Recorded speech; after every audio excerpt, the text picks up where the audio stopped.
Et puis, pendant la réunion, ils m'ont peint mon vélo à neuf. Les ennemis.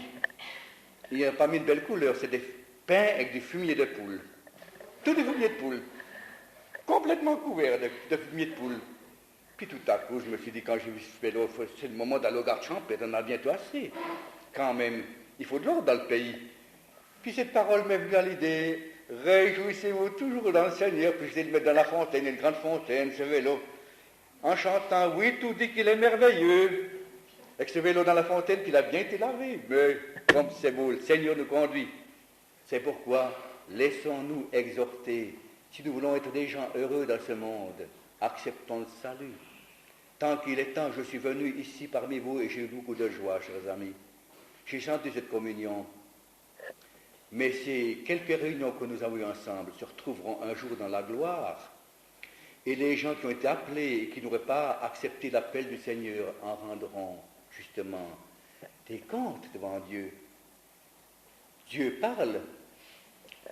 Je me trouvais une fois dans mon jardin là-bas en Suisse, en train de travailler dans mon jardin, quand Dieu m'a révélé, c'est un mardi après-midi, qu'il fallait que je m'habille du dimanche.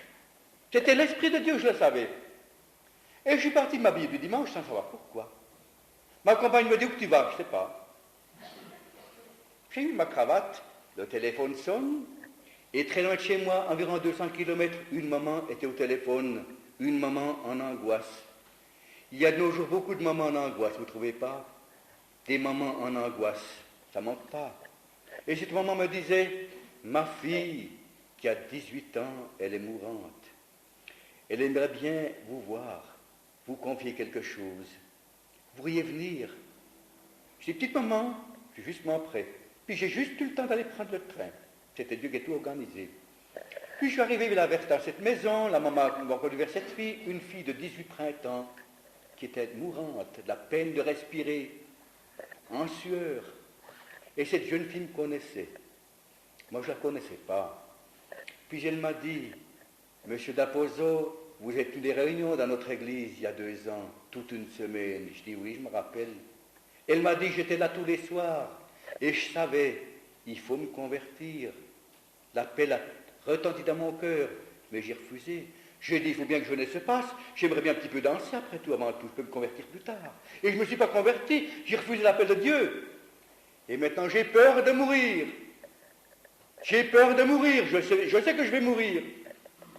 Vous pourriez m'aider, M. Daposo? Je dis non, moi, je ne peux rien faire. Non. Mais il est dit dans la Bible, il peut t'aider. Puis je dis, jeune fille, vous êtes d'accord maintenant de vous convertir et de confesser vos péchés? Elle a dit oui, puis elle l'a fait. Elle a confessé ses péchés, sa misère. Elle est venue à la croix, là. Puis après, je lui ai posé les mains à cette jeune fille. Et puis, un quart d'heure plus tard, elle se levait, elle était complètement guérie. Cette jeune fille. Voyez-vous, mais c'était le grand moment. Elle aurait pu, déjà 2 ans auparavant, réaliser cette paix, cette joie. 2 ans perdus. 2 ans, comme on dit dans le monde, fichus en l'air, pour le diable. Et quand on pense, comme Dieu est bon, comme Dieu répond à nos prières, quelle joie. Tout dit qu'il est merveilleux. On peut le réaliser. Enfin, j'allais voir une petite famille, le matin de bonne heure.